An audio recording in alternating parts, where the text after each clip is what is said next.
নমস্কার। গল্পসঙ্গীর গল্পের আসরে সকল শ্রোতা বন্ধুদের স্বাগত জানাই। গল্পসঙ্গীর আজকের নিবেদন নরেন্দ্রনাথ মিত্রের লেখা গল্প রক্ষা কবচ।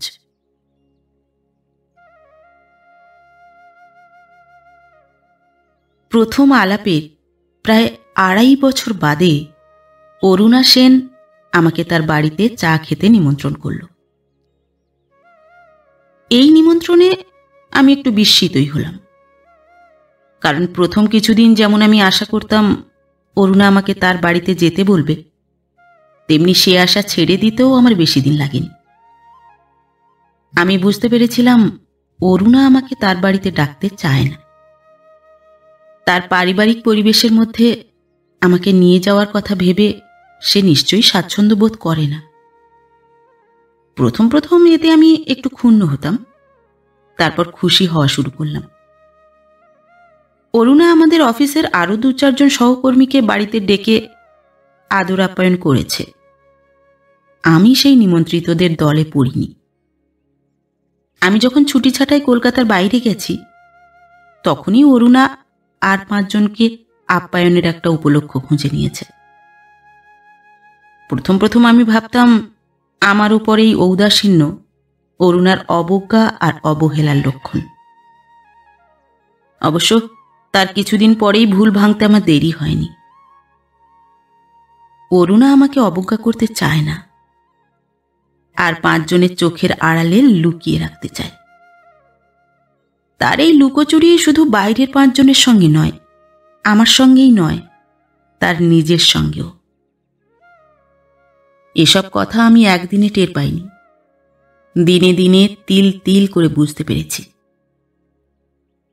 আমাদের অফিসে অরুণা আমার চেয়ে ১ বছরের সিনিয়র, বয়সেও বোধহয় ৩-৪ বছরের বড়। কিন্তু অরুণাকে দেখলে কিছুতেই মনে হয় না তার বয়স ৩৪-৩৫ হয়েছে। প্রথম যেদিন ওর সঙ্গে পরিচয় হয়, আমি তো ভেবেছিলাম ওর বয়স বছর ২৫ হবে, কি তারও কম। ছিপছিপে ছোটখাটো চেহারা, আর একটু মোটা হলে বেঁটেই বলা যেত।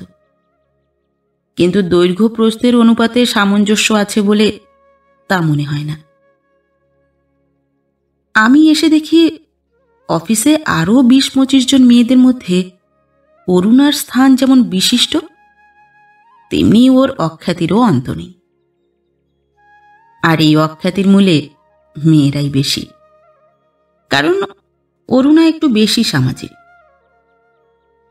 আমাদের এই সরকারি অফিসের বড় বড় অফিসার থেকে শুরু করে আমার মতো কনিষ্ঠ কেরানির সঙ্গেও ওর বেশ আলাপ পরিচয় আছে। পরিচিত সকলের সঙ্গেই ও বেশ হেসে হেসে কথা বলে।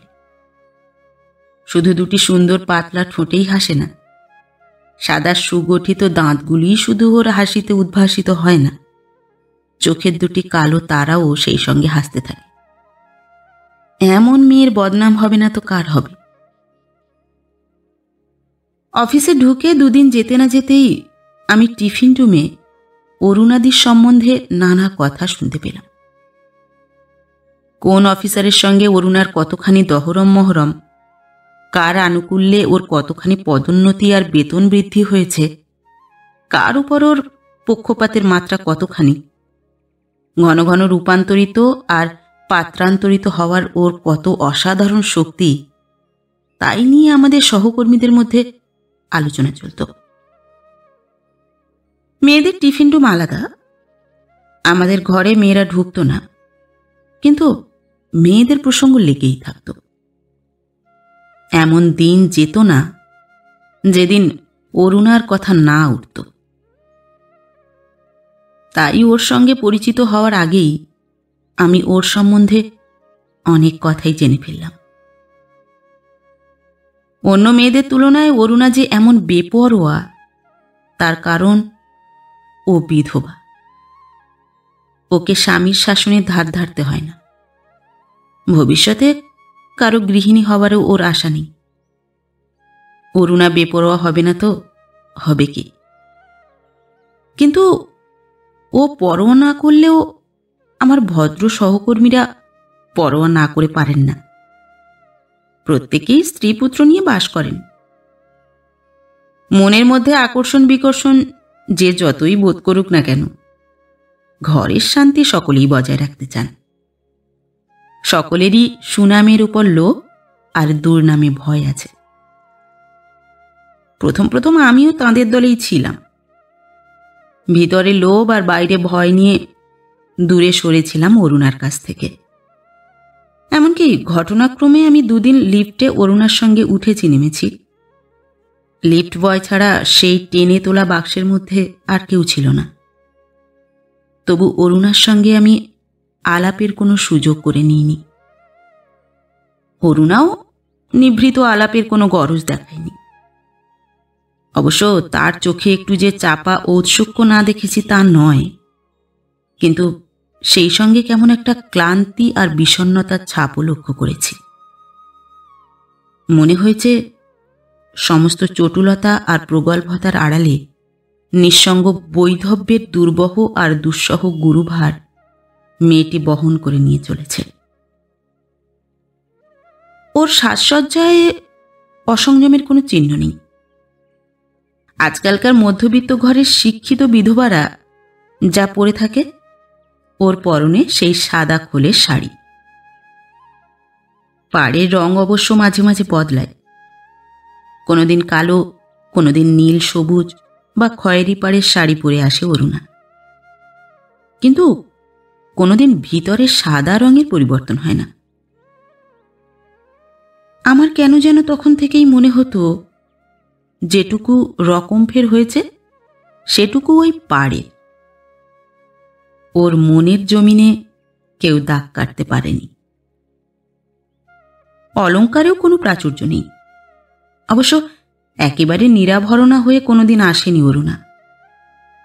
গলায় সরু হার পড়েছে, এক হাতে সোনার চুড়ি আর এক হাতে কালো ফিতে বাঁধা ছোট ঘড়িটি পরতে ওর কোনোদিনই ভুল হয় না।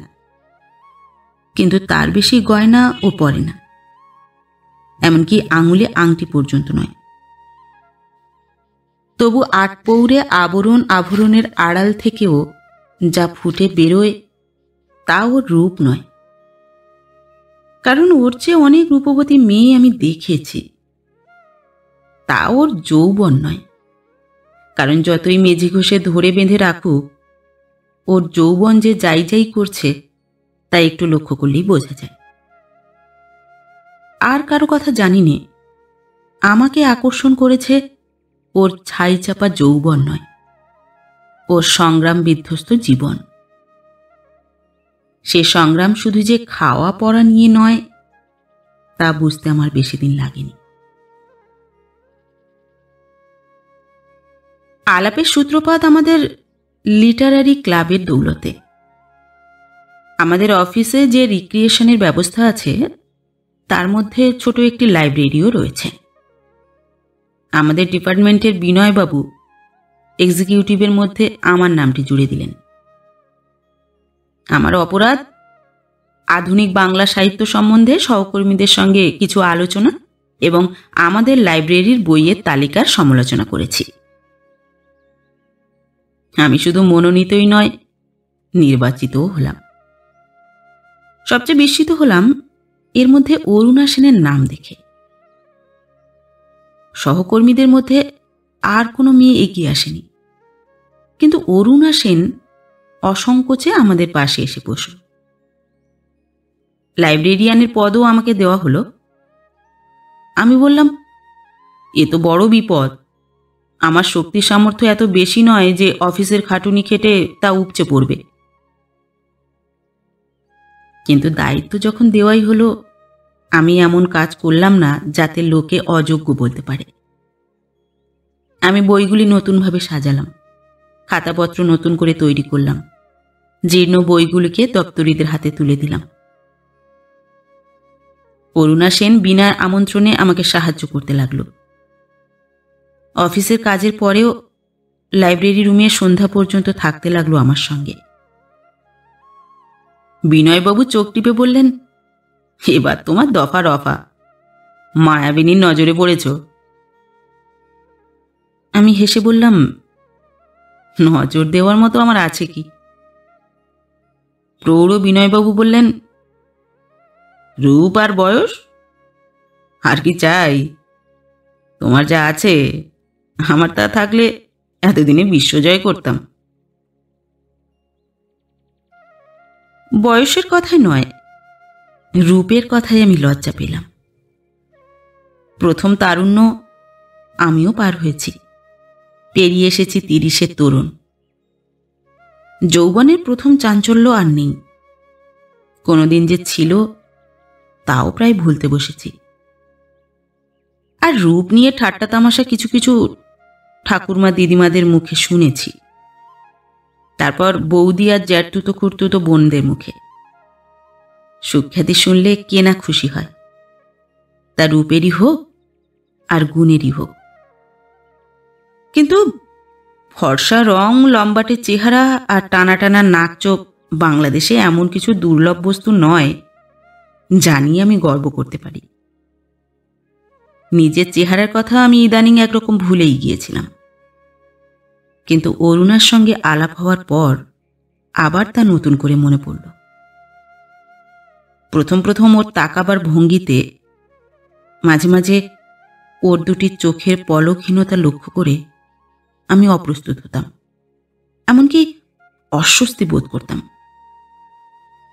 তারপর তা আস্তে আস্তে সয়ে গেল এবং আরও আস্তে আস্তে তা এমন অভ্যাসে দাঁড়িয়ে গেল যে কেউ অমন করে না তাকালে আমি আর স্বস্তি পাইনি।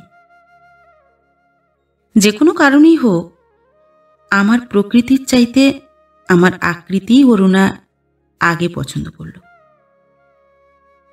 মেয়ে পুরুষের আকর্ষণ সংকর্ষণের ব্যাপারে গুণের চেয়ে রূপের জড়ি যে বেশি তা বুঝবার বয়স আর অভিজ্ঞতা আমার হয়েছে, তবু যেন পুরোপুরি খুশি হতে পারলাম না।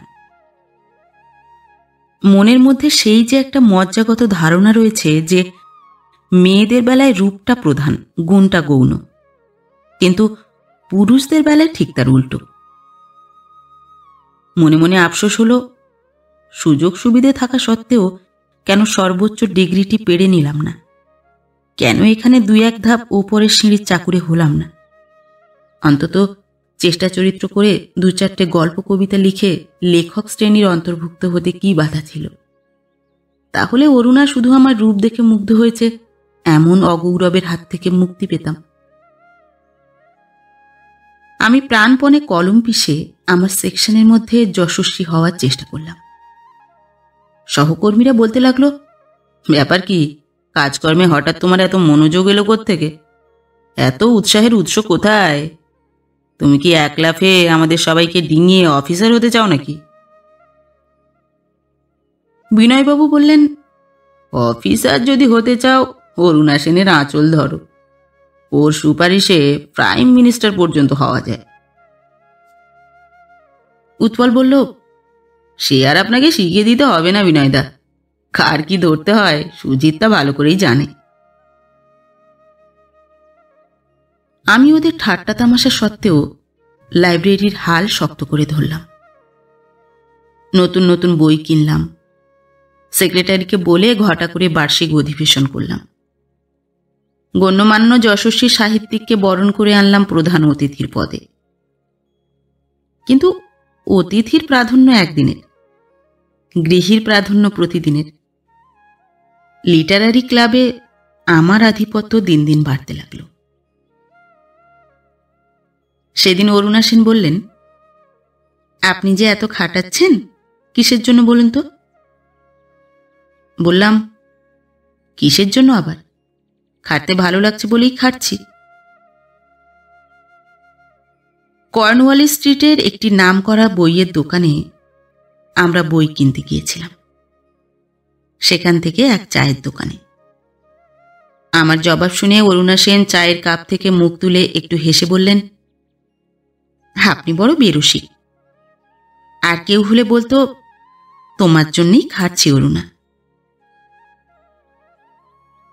আমি ভদ্রমহিলার এতখানি প্রগল্ভতায় স্তম্ভিত হলাম, বিস্মিত হলাম, কিন্তু খুশিও যে হলাম সে কথা অস্বীকার করে লাভ নেই। স্বয়মাগতা নারী সুলভা হলেও সুখদা। আমি বললাম, আমার বন্ধুরা আমাকে বেরসিক বলে না, বলে ভীরু। অরুণা সেন বললেন, তাই নাকি? ওটা তাদের আদরেরটা। আপনার বন্ধুদের মধ্যে মেয়ে কজন? আমি এবার সাহস সঞ্চয় করে বললাম, মাত্র একজন। তিনি বললেন, বটে, তার নামধাম জানতে পারি? বললাম, তার নামধাম আপনার অজানা নয় অরুণাদি। অরুণা সেন হঠাৎ কৌতুকের ভঙ্গিতে বললেন, হুম, ওসব অরুণাদি টরুণাদি ছাড়ুন। অনাত্মীয়দের মুখে ওই এক ধরনের আত্মীয়তার বুলি শুনে শুনে কান পচে গেল। ইঙ্গিতটা সুস্পষ্ট, তবু আমি সঙ্গে সঙ্গেই তার নাম ধরে ডাকবার অধিকার নিইনি। কিন্তু আমি না চাইলে কি হবে? অরুণার দেওয়ার গরজের যেন সীমা নেই। 6 মাসের মধ্যে যে ঘনিষ্ঠতায় এসে আমরা পৌঁছলাম, তার বেশিরভাগ কৃতিত্ব যে অরুণার, একথা অস্বীকার করে লাভ নেই। আমার সহকর্মী বন্ধুরা অভিভাবকের মতো আমাকে উপদেশ দিতে লাগলেন, খবরদার, আর বেশি এগিয়েও না। ও মেয়ে তো মেয়ে নয়, সাক্ষাৎ চোরাবালি। পা রেখেছ কি মাথা পর্যন্ত টেনে নেবে। কিন্তু সহকর্মীদের ব্যঙ্গ বিদ্রুপ আর ঈর্ষার পাত্র হওয়া ছাড়া অরুণার সঙ্গে ঘনিষ্ঠতায় আর কোনো অসুবিধা আমি দেখলাম না। বিয়ে থা করিনি, কারো কাছে জবাবদিহি করবার প্রশ্ন ওঠে না। কারো মনের উপর উৎপীড়ন নিপীড়ন চালাচ্ছি এমন নৈতিক অপরাধ বোধও আমার নেই। ইতিপূর্বে 2-1টি মেয়ের সঙ্গে সম্বন্ধ এসেছে আর ভেঙে গেছে। এছাড়া আমার জীবন সম্পূর্ণভাবেই নারী সংস্রব বর্জিত। তাই সামাজিক শালীনতা বজায় রেখে যে কারো সঙ্গে মেলামেশার অধিকার আমার আছে। পরিবারে অবশ্য আমি একক নই, দাদা বৌদিদের সঙ্গে থাকি। সাবালক হওয়ার পর দাদার সঙ্গে আমার যে সম্পর্ক দাঁড়িয়েছে তা নিতান্তই বন্ধুত্বে। ব্যক্তিগত অধিকারে হাত না দিলেই যে সেই বন্ধুত্বের সম্পর্ক স্থায়ী আর মধুর হয়, তা তিনিও মানেন, আমিও মানি। আমাদের একান্নবর্তী পরিবারে কোথায় আমরা এক আর কোথায় আমরা আলাদা, তা কেউ আলোচনা করে স্থির করিনি। আপনিই তা স্থির হয়ে গেছে। আমার দাদা সম্প্রতি ইউনিভার্সিটিতে লেকচারার হয়ে ঢুকেছেন। নতুন চাকরির গৌরব আর দায়িত্বে তিনি এমন ব্যস্ত যে আর কারো দিকে তাকাবার তাঁর ফুরসত নেই। তবু একদিন বৌদির প্ররোচনায় তিনি আমার বান্ধবী সম্বন্ধে ঔৎসুক্য জানালেন। একটু পরিহাসের ভঙ্গিতেই বললেন, তুমি নাকি একটি মহিলার সঙ্গে দারুণ মেলামেশা শুরু করেছ? বৌদি বললেন, করবে না? সময় মতো বিয়ে থা দেবে না, দায়িত্ব তো তোমারই। দাদা বললেন, দায়িত্ব আগে আমার ছিল, এখন তোমাতে বর্তেছে। কিন্তু সুজিতের মতো ভীরু আর মুখচোরা ছেলে কি করে মেয়েদের মুখের দিকে তাকিয়ে কথা বলে, আমি তো তা ভেবেই পাইনি। বৌদি বললেন, পুরুষরা বিয়ের আগে অমন মুখচোরাই থাকে, বিয়ের পরে তাদের মুখের জ্বালায় বাড়িতে টেকা যায় না। দাদা বৌদির কৌতূহল নিবারণের জন্যে আমি একদিন অরুণাকে আমাদের বাড়িতে চায়ে ডাকলাম, আলাপ করিয়ে দিলাম ওদের সঙ্গে। অরুণা 5 মিনিটের মধ্যে বৌদির সঙ্গে বন্ধুত্ব করে ফেলল। তার ঘর সংসার আসবাবপত্র ঘুরে ঘুরে দেখল, আত্মীয় স্বজনের খোঁজ খবর নিল। বৌদির কোন মেসোমশাইয়ের সঙ্গে অরুণার পিসেমশাইয়ের কুটুম্বিতা আছে তা আবিষ্কৃত হতে দেরি হল না। দাদা বৌদি দুজনেই পরীক্ষকের চোখ নিয়ে অরুণাকে দেখলেন। সে চলে যাওয়ার পর খানিকক্ষণ তাকে নিয়ে আলোচনা সমালোচনাও হলো। দাদা বললেন, মেয়েটি মন্দ নয়, বেশ হাসি খুশি আছে, মুখখানা ভারী মিষ্টি, স্বভাবের দিক থেকেও বেশ সরলই মনে হলো।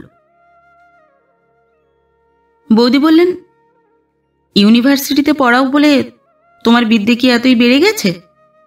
মেয়েদের মুখ চোখ দেখলেই বুঝি তাদের স্বভাব জলের মতো ধরে ফেলা যায়?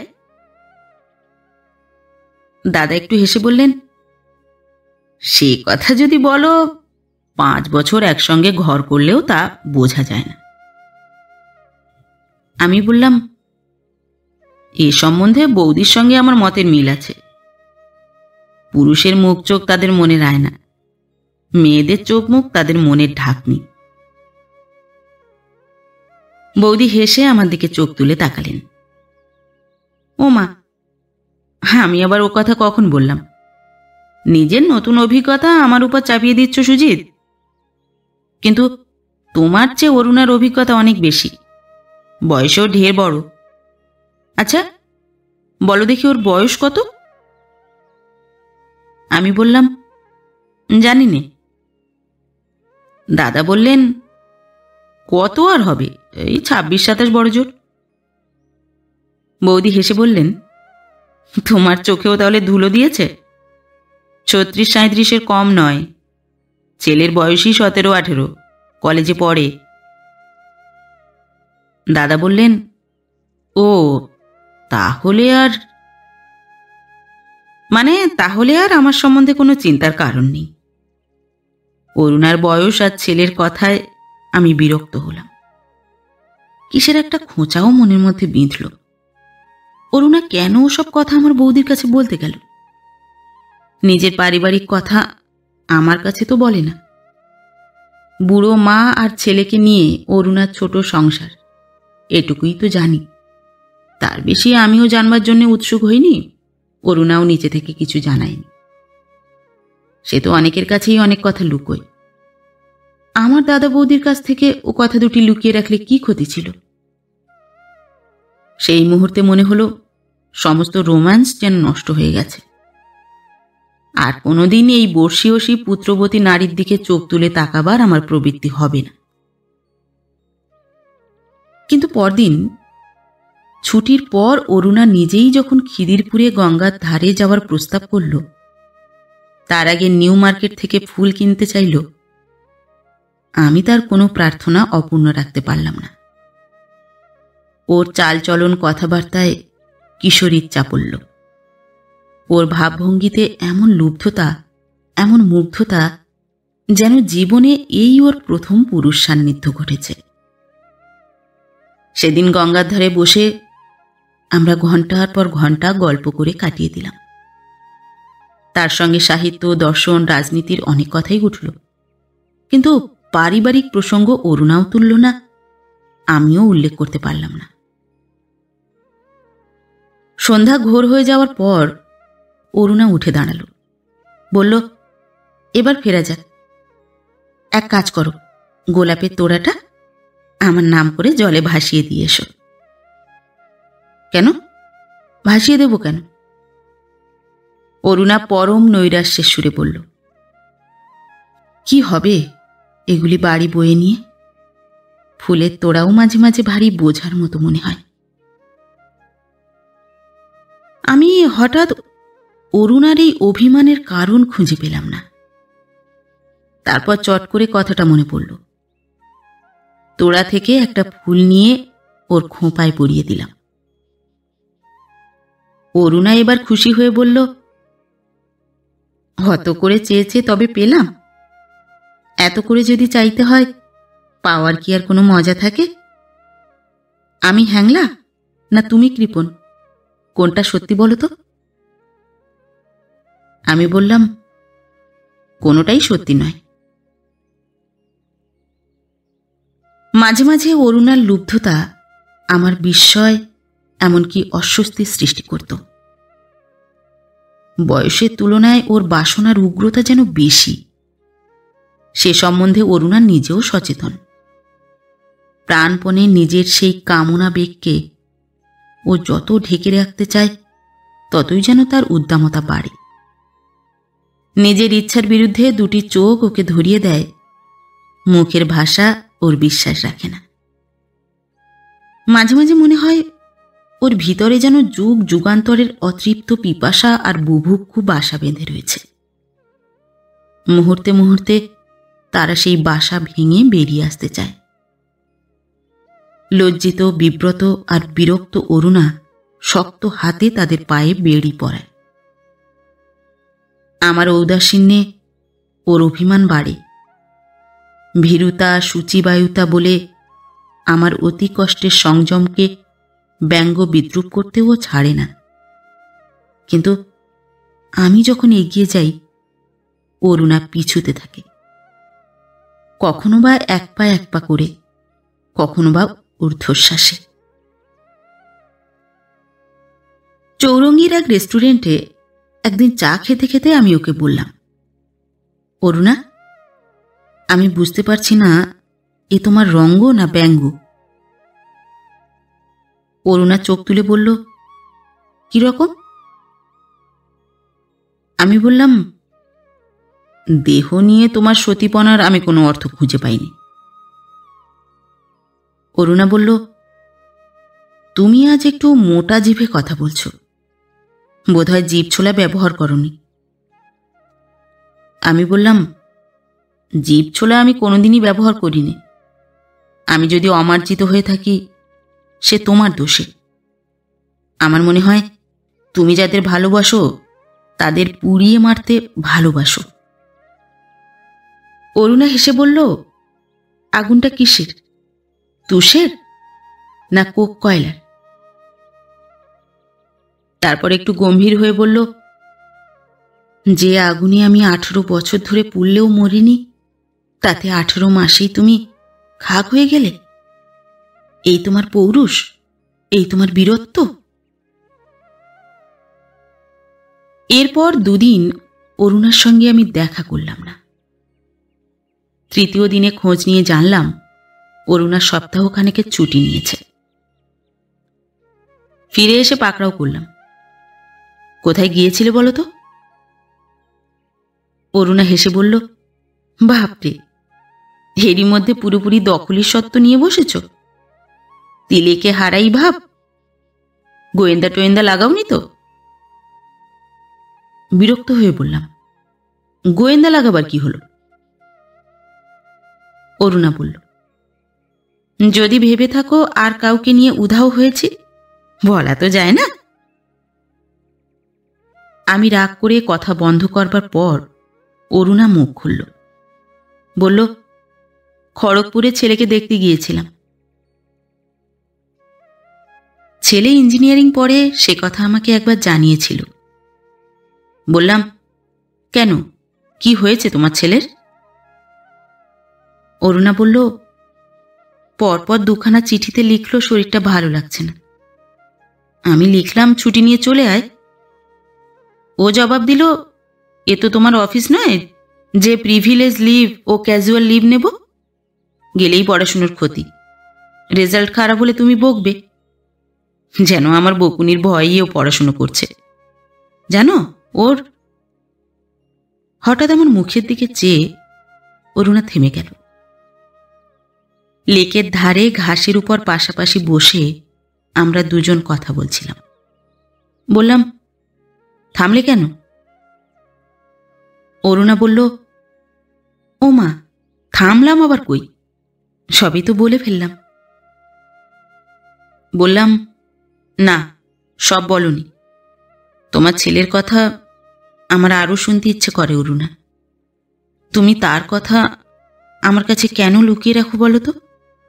তুমি কি ভেবেছ আমি সহ্য করতে পারবো না? অরুণা হঠাৎ অধীরভাবে বলে উঠল, তার কথা তোমার কাছে বলতে আমারই অসহ্য লাগে সুজিত। তার সেই বাসনা আর বিদ্বেষের তীব্রতায় আমি স্তম্ভিত হয়ে বসে রইলাম। অরুণা আর আমার সম্পর্কের যেন ক্রমবিকাশ নেই, কেবল এগুনো পিছনো আছে।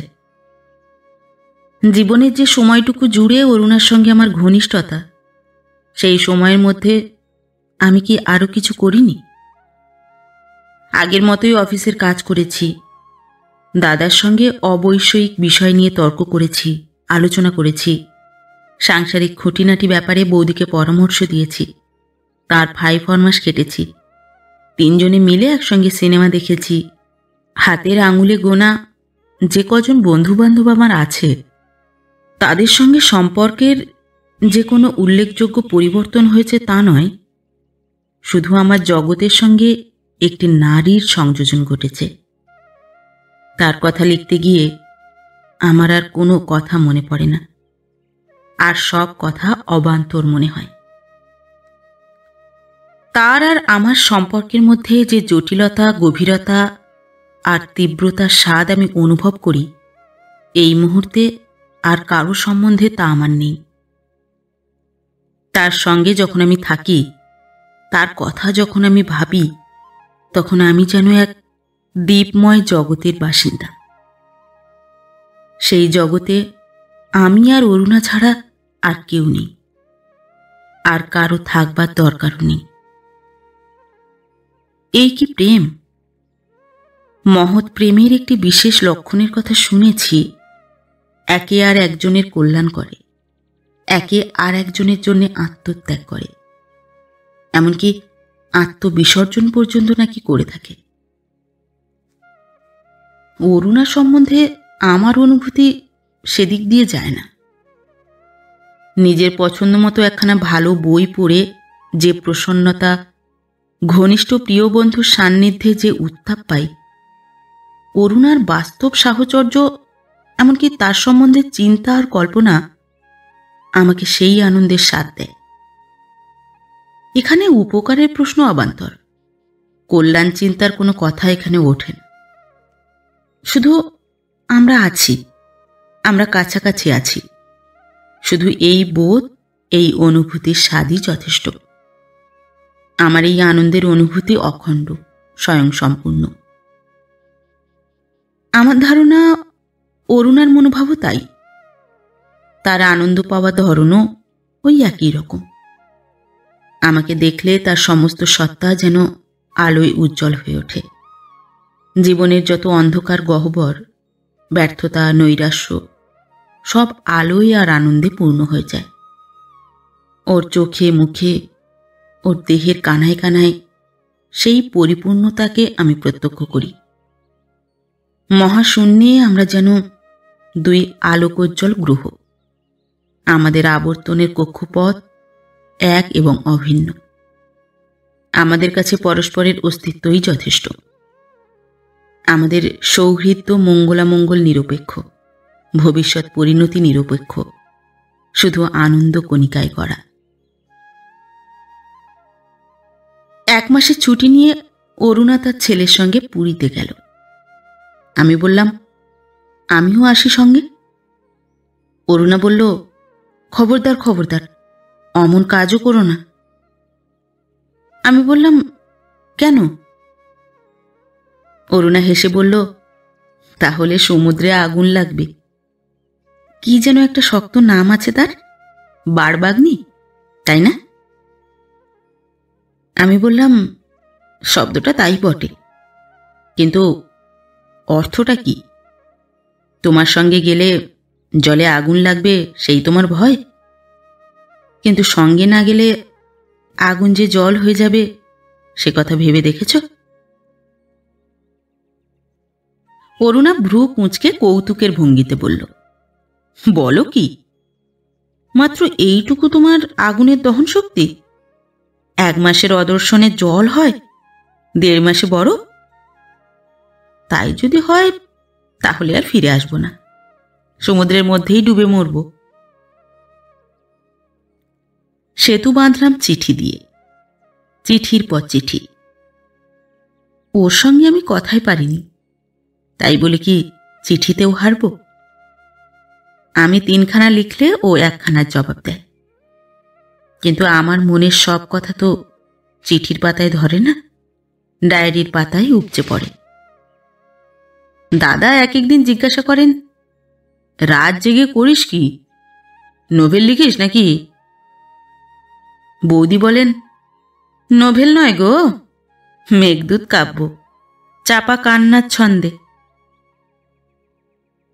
আমি অরুণাকে লিখি, রুনি, আমার ভবিষ্যতের কথা তোমাকে ভাবতে হবে না, আমার মঙ্গলের কথা ভেবেও তোমার দরকার নেই। যে হিতৈষণায় তুমি নিজেকে দিতে পারো না, সেই হিত আমার কাছে অহিতের চেয়ে বেশি। আমি হিতাকাঙ্ক্ষা চাইনি, শুধু আকাঙ্ক্ষা চাই।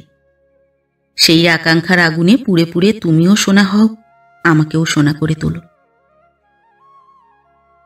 অরুণা জবাব দেয়, কি যে শক্ত শক্ত কথাই তুমি চিঠিতে লেখো, আমি তো তার অর্ধেকের মানেই বুঝিনি। কথা তো নয়, এক একটা ইট। প্রেমের দেবতা শুনি নাকি পুষ্প বৃষ্টি করেন, আমার বেলায় দেখি শিলাবৃষ্টি। কিন্তু বৃষ্টি বাদল যাই হোক, আমার সমুদ্রাভিসারে কেউ বাধা দিতে পারে না। রোজ নাইতে যাই, উঠতে আর ইচ্ছে করে না। মা বকতে থাকেন, আমি যেন সেই ছোট্ট মেয়েটিই আছি। পুরীতে এর আগেও এসেছি, কিন্তু এবার যত ভালো লাগছে তেমন আর কোনোবার লাগেনি। এবার সমুদ্রে ঢেউয়ের সংখ্যা বেড়ে গেছে, বালির মধ্যে ঝিনুকের সংখ্যা অগুন্তি। বেড়াতে বেড়াতে দুবেলা রোজ কুড়াই, রং বেরঙের সব ঝিনুক। পৃথিবীতে যে এত রং আছে, আগে যদি জানতাম। অরুণা ঠিক আমার কথার জবাব দেয় না, তবু যেন জবাব পাই। চিঠিতে ও নিজের মনে কথা বলে, তা আমারই মনের কথার প্রতিধ্বনি।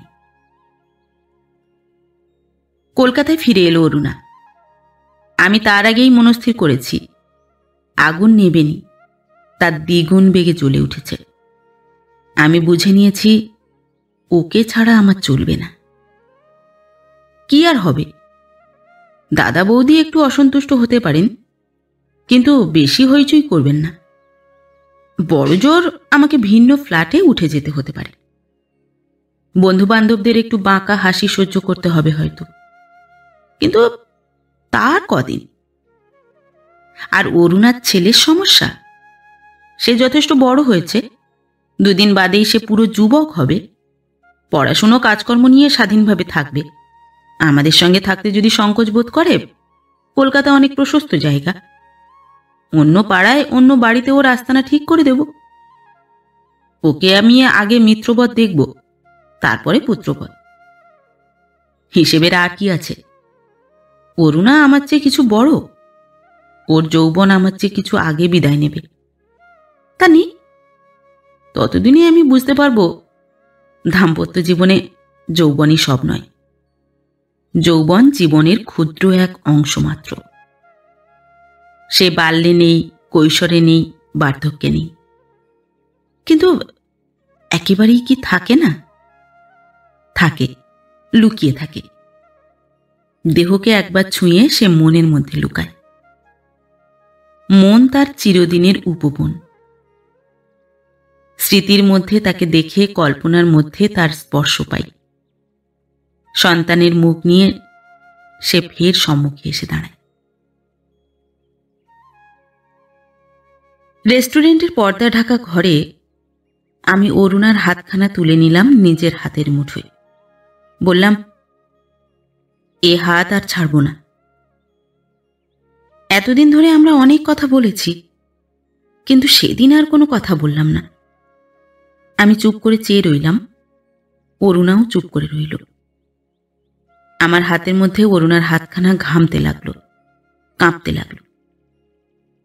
কিন্তু 2 মিনিট বাদেই বেরসিক বয় বিল নিয়ে এসে হাজির। হাতখানা ছাড়তেই হলো। আমি বললাম, কথা দাও অরুণা। অরুণা বলল, দেব, কাল এসো আমার বাড়িতে। এতদিন বাদে আমাকে ওর বাড়িতে ডাকবার কথা মনে হয়েছে।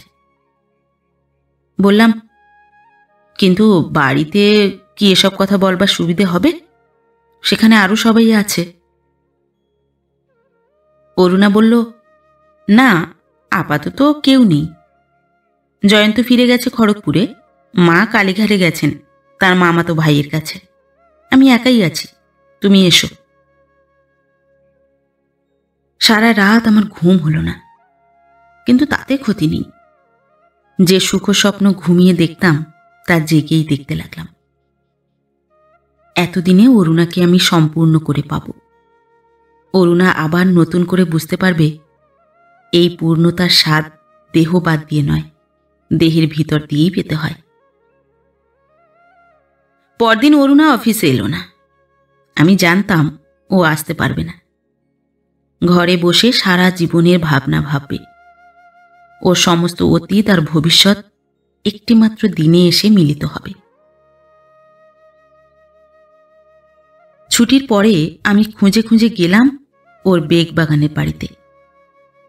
মধ্যবিত্ত গৃহস্থের জন্য সরকারি পরিকল্পনায় তৈরি হয়েছে কয়েকটি ফ্ল্যাট বাড়ি। আমি যখন গেলাম, উপরে নিচে ঘরে ঘরে আলো জ্বলে উঠেছে।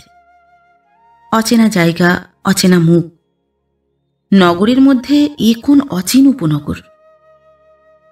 কিন্তু একটি চেনা মুখ আমার জন্য নিশ্চয়ই উন্মুখ হয়ে রয়েছে।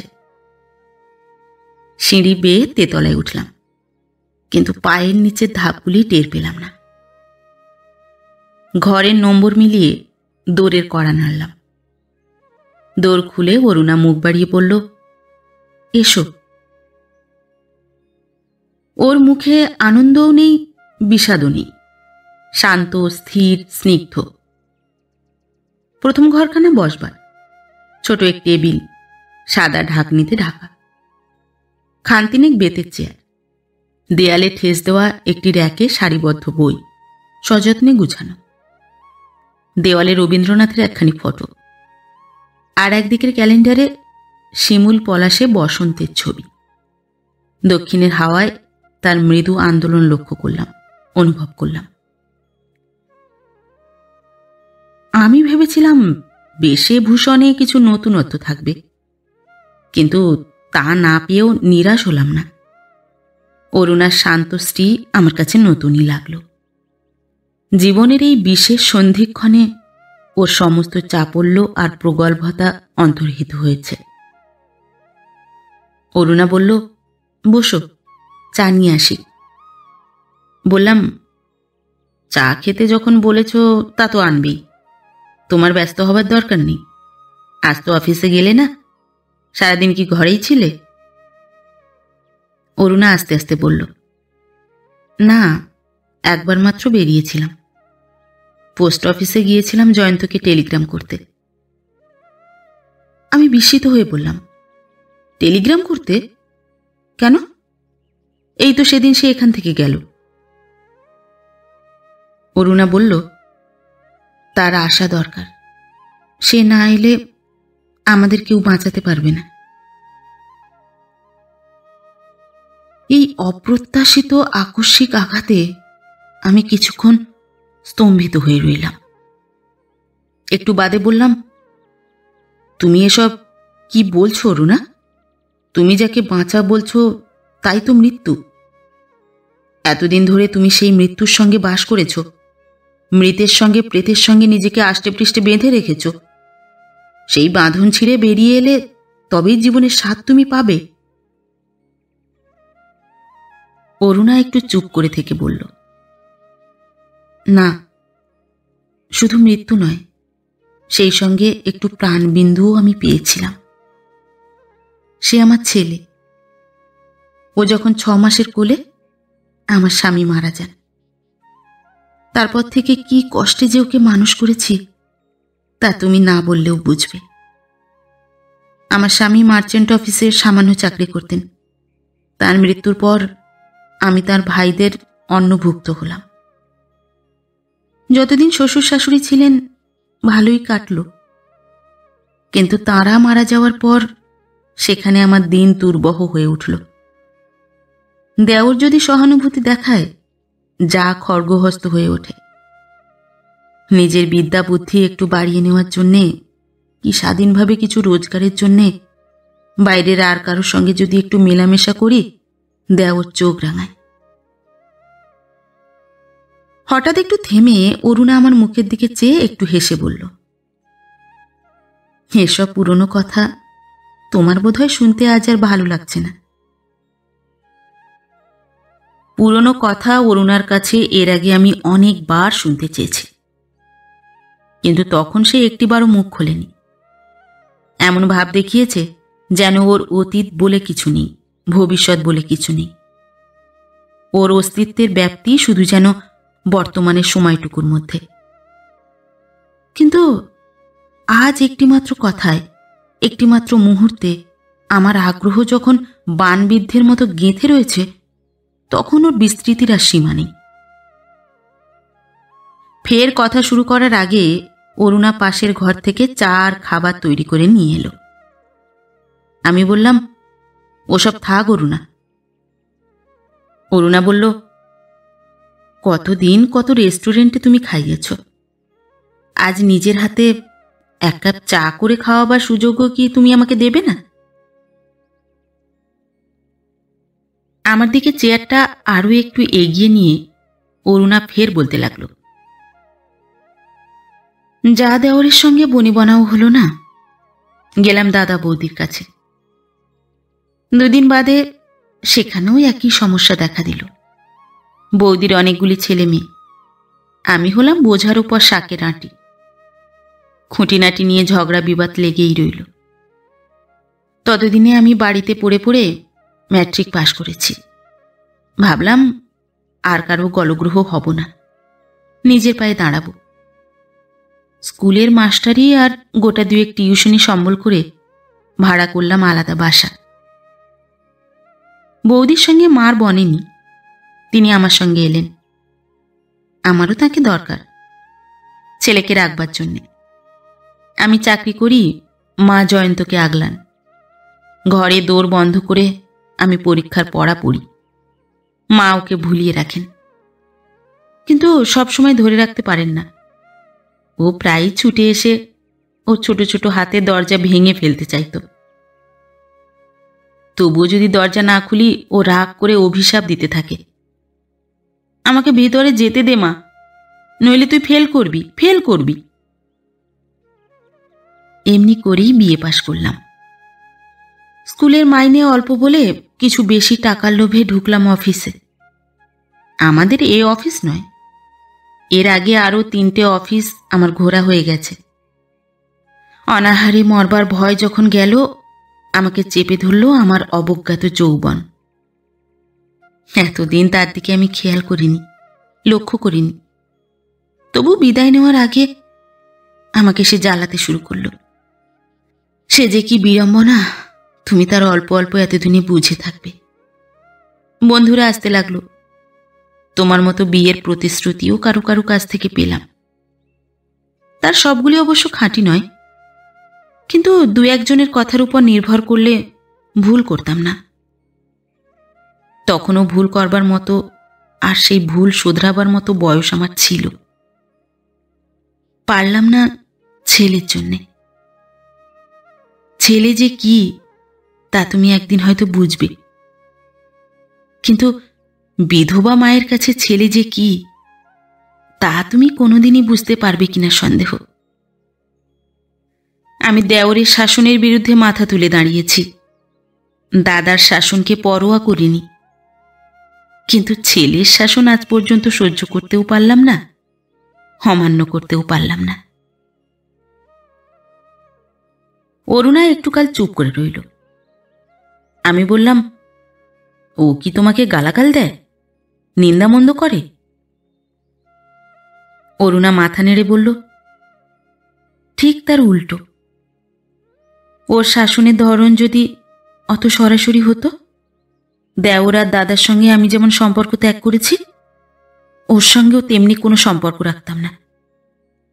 কিন্তু বয়সের তুলনায় ও বড় বেশি বোঝে, বড় বেশি রকম ধীর স্থির আর শান্ত ওর স্বভাব। ও তো আমার ছেলে নয়, ও যেন আমার বাপ। শুধু একবার ওকে উত্তেজিত হতে দেখেছিলাম। বছর 3 আগে পাড়ার এক দাগি গুন্ডা আমার নামে টিটকিরি দিয়েছিল। জয়ন্ত ছুটে গিয়ে তার গলা টিপে ধরল। শয়তান, ফের একটি কথা বলেছ কি তোমার জিভ আমি টেনে ছিঁড়ে ফেলে দেব। জয়ন্তের চেয়ে দ্বিগুণ বয়স নন্দর, ষণ্ডের মতো চেহারা। ইচ্ছে করলে আমার ছেলেকে সে পোকার মতো টিপে মেরে ফেলতে পারত, কিন্তু অতটুকু ছেলের সাহস দেখে সেই ষণ্ডা গুন্ডাও অবাক হয়ে রইল। কথাটি না বলে চলে গেল সেখান থেকে। রাত্রে দেখি জয়ন্ত পড়তে বসে বইয়ের উপর মাথা রেখে ঢুলছে। কাছে গিয়ে বললাম, কিরে, ঘুমোচ্ছিস নাকি? এই বুঝি তোর পরীক্ষার পড়া? ঘুম নয়, ফোঁস ফোঁস শব্দ, ফুঁপিয়ে ফুঁপিয়ে কাঁদছে ছেলে। আমি বললাম, কি হলো রে? ও আমাকে জড়িয়ে ধরে বলল, আমি যে একটি লাইনও পড়তে পারছি না মা, আমি এবার নিশ্চয়ই ফেল করব। আমাকে বোকা বোঝাতে চায়, যেন ফেল করার চিন্তায় ওর ঘুম নেই। কমই পড়ুক আর বেশিই পড়ুক, ও কোনোদিন ফেল করেনি। দুটো পরীক্ষাতেই স্কলারশিপ নিয়ে পাশ করেছে। কৃতিপুত্রের গৌরব অরুণার চোখে মুখে নতুন লাবণ্য মেখে দিল। ওর মতো উর্বশীর মধ্যে এমন এক জননী মূর্তি এতদিন কোথায় লুকিয়েছিল, আমি তো লক্ষ্য করিনি। কিছুক্ষণ চুপ করে থাকবার পর আমি বললাম, কিন্তু আমাকে দেখে তোমার কি নন্দ গুন্ডার কথাই মনে পড়ছে অরুণা? অরুণার মুখ ম্লান হয়ে গেল। বিষাদে কারুণ্যে অদ্ভুত এক মমতা মাখা সুরে সে বলতে লাগল, ছি ছি ছি, অমন একটা বিশ্রী কথা তুমি কি করে বলতে পারলে? তুমি যা আমাকে দিতে চেয়েছ তা যে কোনো মেয়ের পক্ষে গৌরব। আমার মতো অভাগিনীর কাছে তার চেয়ে বড় স্বর্গ আর নেই। তবু সেই স্বর্গে আমার যাওয়ার অধিকার নেই সুজিত। ওকে ফেলে মন স্থির করে আমি স্বর্গেও যেতে পারবো না। স্বর্গে যাওয়ার শক্তি নেই, কিন্তু নরকের টান এড়াবার শক্তি কি আছে? তাও নেই। অভিজ্ঞতা মানুষকে কোনো শিক্ষা দেয় না। এক এক ধরনের অভিজ্ঞতা এক এক ধরনের অভ্যাসের রেকর্ড। ফাটা জায়গায় এসে একই ধরনের বিশ্রী শব্দ করতে থাকে। আমি জানি ভাঙা রেকর্ডের ফাটা আওয়াজ থেকে আমি জীবনে নিষ্কৃতি পাব না। ও যখন আরো বড় হবে, আর কাউকে ভালোবাসবে, বিয়ে করবে, তখন যদি এই সংসার থেকে আমি বেরোতে পারি। তুমি হাসছ? ভেবেছ তখন আমি বুড়ো হয়ে যাব? কিন্তু বুড়ো হলেই কি মনের সব আকাঙ্ক্ষা আর বাসনার আগুন নিভে যায়? নেভে না সুজিত, নেভে না। চিতার আগুন নেববার আগে কোনো আগুনই নেভে বলে আমার বিশ্বাস হয় না। ক্লান্ত হয়ে ছোট টেবিলের উপর মাথা রাখল অরুণা। ওর যদি কান্না পেয়ে থাকে, কাঁদুক। জীবনের সব কান্নায় সান্ত্বনা নেই, দিতে যাওয়াও নিরর্থক।